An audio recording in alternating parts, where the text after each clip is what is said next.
Welcome to 77 Soundbites, easily consumable pods of information for you to digest on the go.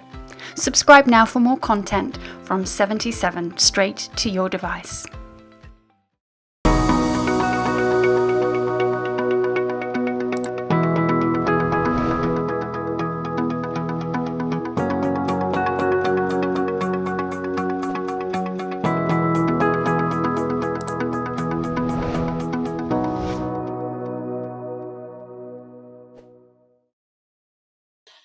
So I'm joined by David Summers, and he's the chairman of 77 and really part of the furniture around here.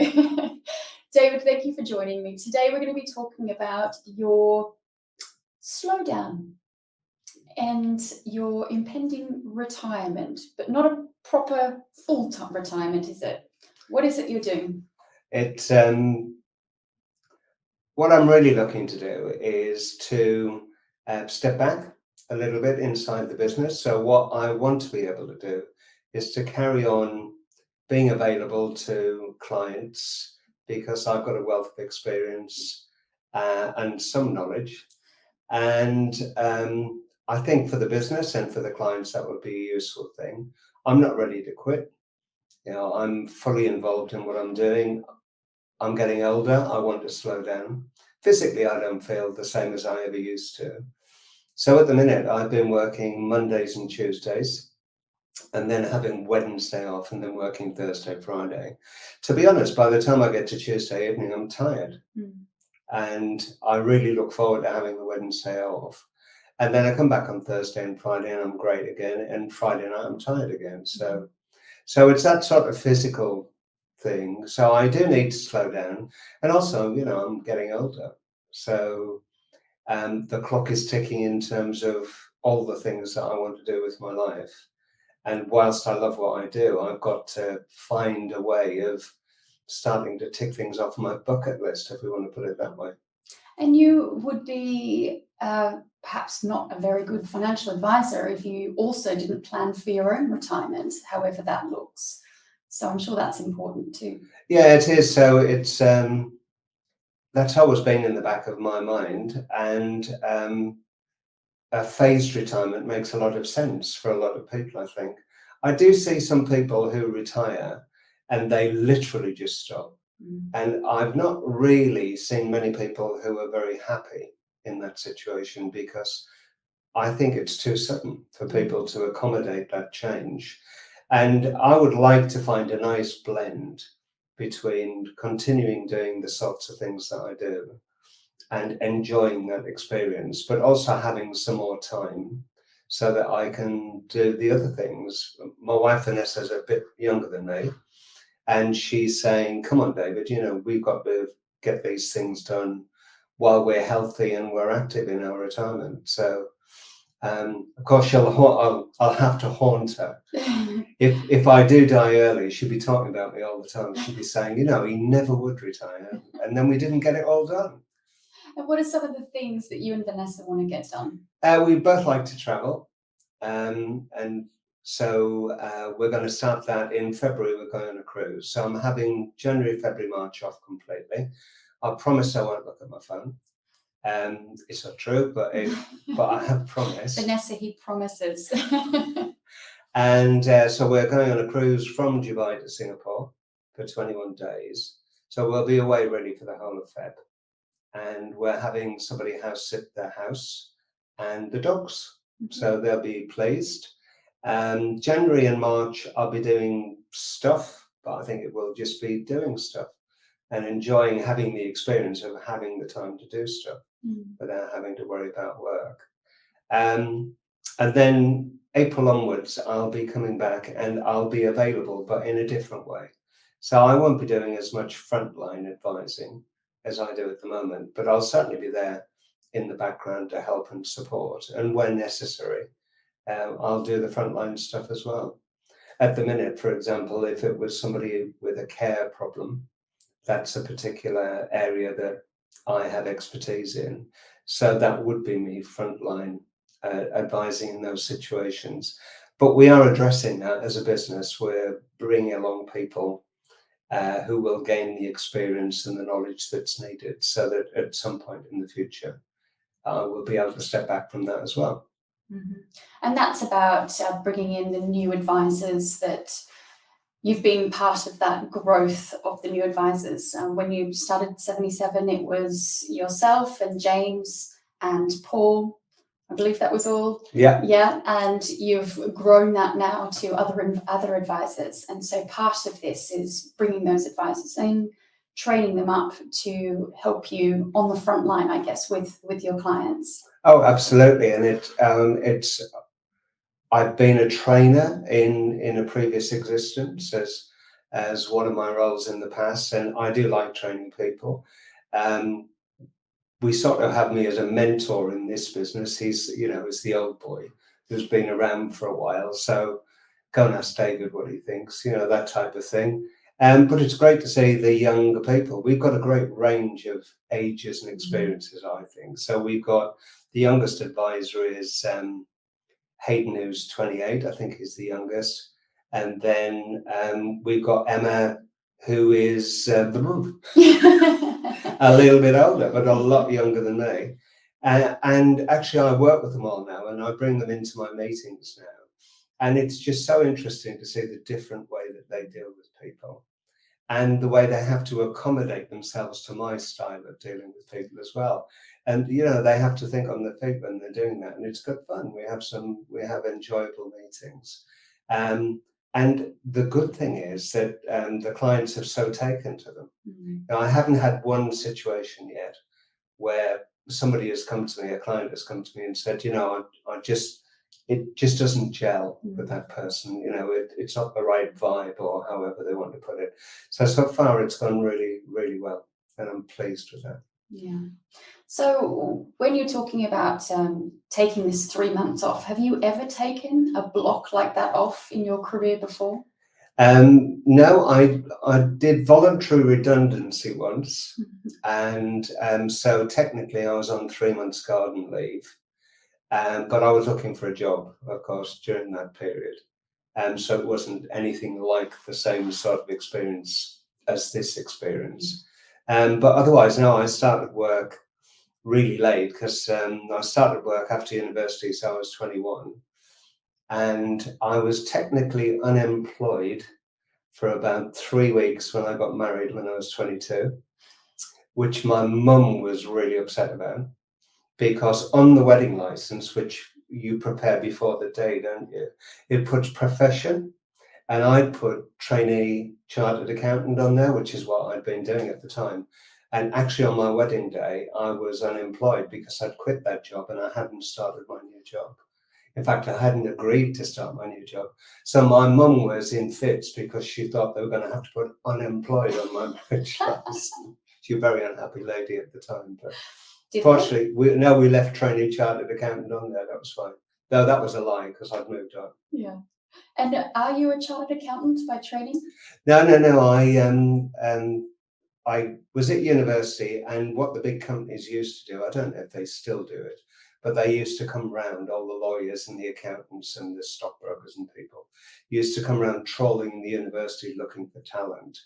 And so loads of us joined accountancy firms or legal firms. Frankly, I had no idea what I wanted to do. I wanted to be a sports journalist.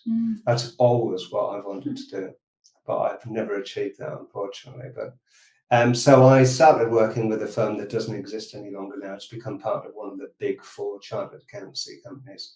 And I worked for them for a year, and I liked the people, but I hated the work. And so after a year, I just thought, this isn't for me, and I quit. It's the only time I've ever quit, and from a job. And I went into banking then. So. And when did you make the move into advisory? So I worked for a building society, the Woolwich, which is no more, of course. And so I was an associate of the Chartered Institute of Bankers. I did all my exams, and I'd been working in the branch network, and I was bored, frankly. I got into my mid-30s. I was bored to tears. They were restructuring, so I wasn't going to get a promotion that I wanted. And so I became a management consultant working with the Woolwich. but in their head office, which is completely different. So I then trained as a management consultant, did that for about 5 years. And it was from there that I took voluntary redundancy. And what did you study at university and where did you go? I went to Leeds University. I wanted to go to Durham, but I live 6 miles from Durham. So I thought, what's the point of going to university in Durham? I'd have been a day student. That wouldn't have been part of my plan, really. But I wanted to go to a northern university because those folk down south, they're foreigners, aren't they, really? And so I applied for mainly northern universities and went to Leeds. And I read history because I didn't get any careers advice at all. My woodwork teacher said to me, well, you could teach. And that was it. Yeah. That was my careers advice from school. And I loved history. I still love history. And I've still always got history books on the go. And I mean, university is a training for life. It's okay, it's an academic qualification, but really it's about leaving home, finding your way into the world. And I thoroughly enjoyed it. I love Leeds. It's a great place. Lovely university.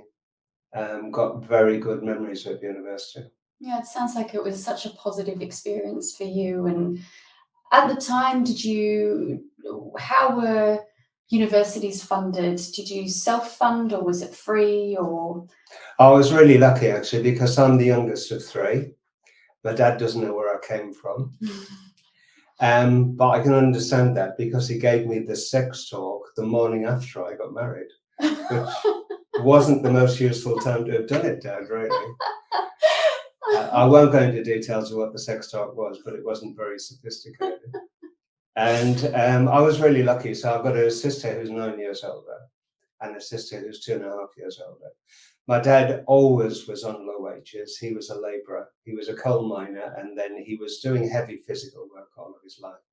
And so he never made any money. They never had any money, but they managed. And my sister really, unfortunately for her, by the time she got to 16, it wasn't expected that girls went on and did extra education. So she was pretty well put in a place where she had to move on and get a job. And so she left school at 16. My next up sister, it was a little easier. They were slightly better off financially by that time because there were only 2 of us at home. And she did O-levels, but then she discovered boys, so she didn't want to go on and do A-levels anyway. But when I came to do O-level, they were in the best place they'd been for a long time because they only had me at home. And they were muddling along. So there was never any pressure for me to leave school at 16, which was brilliant. Lots of my friends were under pressure to leave and did have to leave. So it was a great opportunity. And my mum and dad didn't really know much about education, but they knew its value. And so as they were able to afford it, they gave them the chance. So I did A-level. And, it was just, I think sometimes I look back on it and there never seemed to have been any discussion about me not going to university. It just seemed then it would be natural. And no one in my family had ever been to university before. None of us knew how it worked. But I got a grant. So my mum and dad didn't have to pay anything technically towards my university cost. And my grant in 1974 was £485 for a year. And I paid for my board and lodging and my beer money. I bought 1 book. In the first week I was at university, I bought a book because I was all keen. So I went out and bought a book. It was called The Rise and Fall of the Atlantic Economy. So I've still got the book. But it cost me about, 1/100th of my grant for the year. And I thought, well, I'm not doing that again. No. That's eating into your beer money. Absolutely, £485. And the second year it was £605. I remember the 2 figures, but I don't know what we were. We were probably paying 12p for a pint of beer at the time. Wow. So that sort of puts it in perspective. But I was really lucky. It was the perfect combination of mum and dad were able to let me do it. They didn't have to pay for it, so I could claim the grant from the government.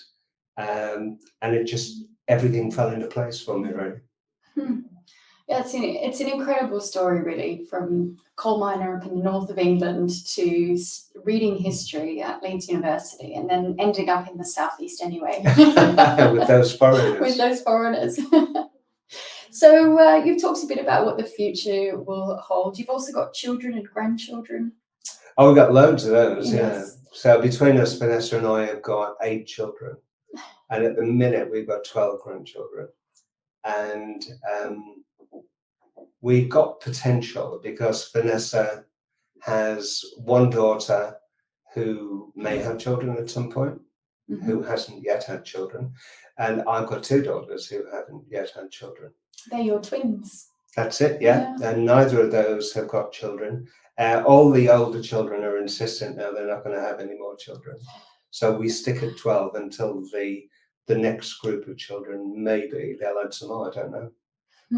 And yeah, I guess now that you're not so involved here and not spending quite so much time, you get to spend more time with the children and grandchildren, and also with Sunderland. Well, I hope so. I'm called Pops at home. And it's a funny thing, I don't know, some families will associate with this because Vanessa and I are remarried. So we've each had previous partners, and the children are a mix from, Vanessa's children are all her own. My children are from another mother, sort of thing. And Vanessa's children always had difficulty in working out what to call me. And I always said, my name's David, you know, I'm married to your mum. And I never would be called anything else. But it's funny that when the first grandchild came along, who was Vanessa's grandson, Freddie, he was now 13, I thought, I can't be called Granddad because his blood granddad, Vanessa's first husband, was also called David. So he was Granddad David. So I thought, right, I'll be called Pops. And Vanessa's children now call me Pops. Partly because they speak to me in front of their own children, but it just seemed such a natural thing to do. So that they used to struggle with it a bit as to what to call me. And now everybody just calls me Pops. So that'd be great. One thing I will definitely do when I've got some more time is I'll have more time with my own grandchildren, from my side of the family, if you like. Because Vanessa's grandchildren, it's really lovely because they're quite local to us and we do see a fair bit of them. But my children are scattered about across the country. So I've got a daughter who lives way down in Hampshire and a son who lives over in Watford. So it's much more difficult at the minute with work to see them. So I'll definitely spend more time seeing those grandchildren. And one of them already goes to watch Sunderland Football Club. Fantastic. Yes, your clients will know what a Sunderland fan you are. I think most of them will have realised it at some point. How are they going now, should I ask? They're sort of lower mid-table championship, but they were promoted last season, so we're much better than we've been in the last few years. And little Emily is 13 any minute now. And I think she's discovering other interests in life, but she's been a Sunderland fan for the last 5 or 6 years. And so I think she'll get at the point where she stops going to the games, but we have her replacement already in training. That's Aoife, her little sister, who is 5. And she's a bit young to go to games at the moment, but I'm sure she'll come along. Yeah, start them young and keep them there as long as possible. Well, they both get football strip every year, a shirt every year with their name on the back. So whether they like it or not. I did try to do that for my grandson, but sadly his dad is a Manchester United supporter. And he insists on buying him a Manchester United football shirt. But how he can be a Manchester United supporter when he comes from York, I don't know. Answer that one. Who knows? Who knows? It's not about location, is it? Well, not with Man United supporters, No, it isn't. But it is. I think you should support your local town. Yeah. And I've always supported Sunderland, and I always will. And I support my local town now anyway, Folkestone. So Folkestone are doing moderately in the league this year, but they had a couple of cup runs. We are the champions of the penalty shootout this year. We've been in 2 cup games so far, which have finished in draws, and we've won both penalty shootouts, Well, which is fabulous. Exactly, doing something right. Well, David, thank you very much for talking with me today. We could talk forever. I hear you on the phone to your clients talking all day.